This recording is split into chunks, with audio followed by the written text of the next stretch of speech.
Assalamualaikum warahmatullahi wabarakatuh. Baiklah, pada pertemuan kali ini kita masuk materi pelajaran dasar-dasar budidaya tanaman perkebunan dengan materi perkembangan agribisnis tanaman. Perkembangan agribisnis tanaman di Indonesia. Secara umum, tanaman terbagi atas 3 kelompok besar yang sering dibudidayakan. 1. Tanaman pangan. Tanaman pangan terbagi atas 3 kelompok. A. Kelompok serealia, yaitu padi, jagung, sorghum, gandum, dan lain-lain. B. Kelompok umbi-umbian, yaitu ubi jalar, singkong, talas, dan lain-lain. C. Kelompok kacang-kacangan, yaitu kacang tanah, kacang kedelai, dan lain-lain. 2. Kelompok hortikultura terbagi atas A. Tanaman buah-buahan. Adapun tanaman buah-buahan terbagi menjadi atas beberapa, yaitu buah-buahan pohon seperti Citrus sp, Lansium lapaceum, Mangifera indica, dan Durio zibetinus. 2. Buah-buahan semak, yaitu Salake edulis dan Ananas comosus. Ketiga, buah-buahan ternak atau berbatang basah, diantaranya Carica papaya dan Musa sp. Keempat, buah-buahan berbatang merambat, diantaranya Citrullus vulgaris dan Cucumis melo. B. Tanaman sayuran. Secara umum, tanaman sayuran berdasarkan produk panennya terbagi atas: pertama, sayuran daun, diantaranya Amaranthus spinosus, Ipomea reptans, dan lain-lain. Kedua, sayuran akar, diantaranya Daucus carota. Ketiga, sayuran batang, diantaranya Asparagus. Keempat, sayuran bunga, diantaranya brokoli. Kelima, sayuran buah, diantaranya Solanum melongena, Lycopersicum esculentum, dan lain-lain. 3. Kelompok tanaman hias. Tanaman hias terbagi atas menjadi 3 kelompok. A. Tanaman hias berbunga, diantaranya yaitu Rosa sp dan Hibiscus rosa sinensis. B. Tanaman hias tidak berbunga, diantaranya yaitu Anthurium dan Aglaonema. C. Rumput-rumputan, yaitu diantaranya Axonopus compressus dan lain-lain. 4. Tanaman perkebunan. Secara umum, tanaman perkebunan terbagi atas 2. A. Perkebunan semusim, yaitu tanaman perkebunan yang siklus hidupnya hanya membutuhkan selang waktu kurang dari 2 tahun. Setelah itu tanaman akan dipanen dan mati, seperti Nicotiana tabacum dan lain-lain. B. Perkebunan tahunan, yaitu tanaman perkebunan yang masa panennya lebih dari 1 tahun, di mana siklus hidupnya dari mulai biji sampai menghasilkan tanaman atau individu baru membutuhkan waktu yang panjang. Contohnya Theobroma cacao, Elais guinensis, dan lain-lain. Berdasarkan hasil panennya, tanaman perkebunan dikelompokkan menjadi 1. tanaman penghasil daun, contohnya Nicotiana tabacum dan Camellia sinensis. 2. Tanaman penghasil buah, contohnya Coffea sp, Theobroma cacao. 3. Tanaman penghasil getah, contohnya Hevea brasiliensis. 4.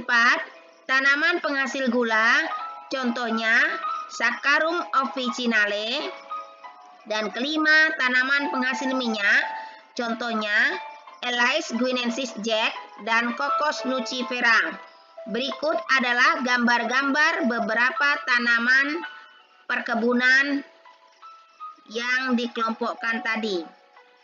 Ini Cocos nucifera, Hevea brasiliensis, Elais guinensis, Theobroma cacao, Coffea sp, Saccharum officinale, Nicotiana tabacum, dan Camellia sinensis. Manajemen produksi. A. Perencanaan produksi. 1. Perencanaan produk. Sebelum menanam, seorang petani harus merencanakan produk apa yang akan diusahakan. 2. Perencanaan lokasi usaha yang mencakup A. Aspek teknis ekonomis. Hal ini berhubungan erat dengan biaya. B. Aspek iklim. C. Aspek agronomis. D. Aspek lingkungan dan sosial budaya masyarakat sekitar. 3. Perencanaan standar kualitas produk. B. Pengendalian produksi. Adapun pengendalian produksi ini ditekankan pada proses produksi tanaman yang akan dibudidayakan, menyangkut pengetahuan mengenai jenis tanaman yang bersifat komersial, agroklimat, teknik budidaya, dan penanganan pasca panen. Berikut adalah bagan pemasaran. Di sini terlihat bahwa yang pertama adalah produsen, yaitu sebagai penghasil produk. Dalam kata lain, dia adalah seorang petani. Kemudian, produk yang dihasilkan petani akan dijual kepada pedagang grosir yang berperan dalam mendistribusikan produknya kepada pengecer A, pengecer B, dan pengecer C, dan seterusnya. Kemudian, para pedagang pengecer akan memasarkan barangnya kepada konsumen atau pelanggan.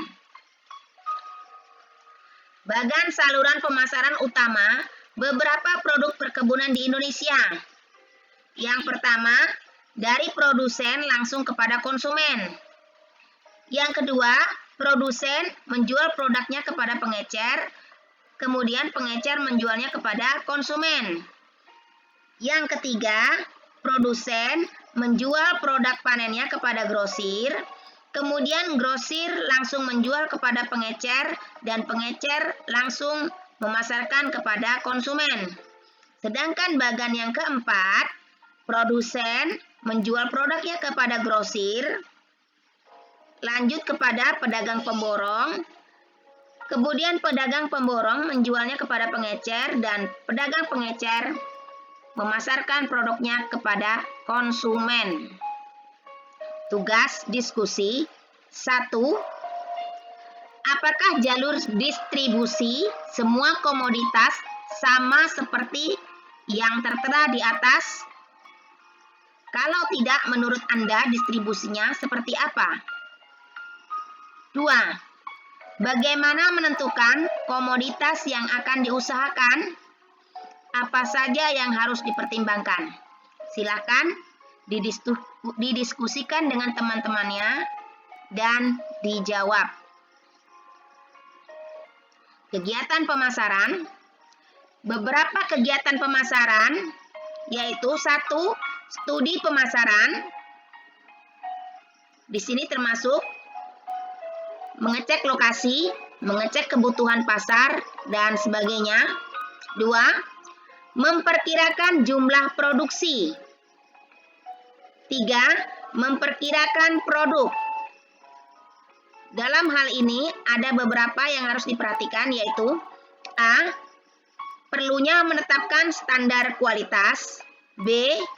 Tidak mengandalkan satu jenis produk. C. Menggunakan kemasan agar menarik konsumen. 4. Menentukan kebijakan harga jual. Kebijakan harga jual sangat mempengaruhi jangkauan konsumen. 5. Menentukan distribusi produk. A. Pertimbangan dana dan personalia penjualan. B. Efisiensi kerja. C. Keadaan prasarana daerah pemasaran setempat. D. Pengetahuan dan pengalaman menangani daerah pemasaran setempat. 6. Menentukan kebijakan promosi. Promosi sangat perlu dilakukan untuk meningkatkan pangsa pasar dan jangkauan kepada konsumen. Adapun penentuan kebijakan promosi tersebut adalah dengan A. Jumlah dana yang tersedia untuk promosi. B. Masa tahapan siklus produksi. C. Konsumen yang ingin dituju. D. Sifat atau ciri khusus produk yang dihasilkan.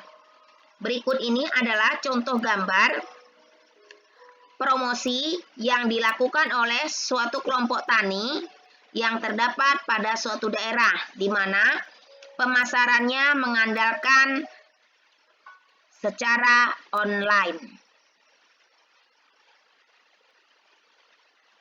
Tugas 1. Jelaskan fungsi pemasaran. 2. Jelaskan distribusi pemasaran produk pertanian pada umumnya. 3. Jelaskan jenis-jenis komoditas tanaman perkebunan. Silakan kerjakan tugas kalian, didiskusikan dengan teman-temannya, cari informasi sebanyak-banyaknya melalui media sosial, internet, dari buku-buku bacaan, dan lain-lain. Silakan Anda tanyakan kepada teman-temannya. Demikianlah pelajaran pada kali ini. Sampai jumpa pada materi berikutnya. Assalamualaikum warahmatullahi wabarakatuh.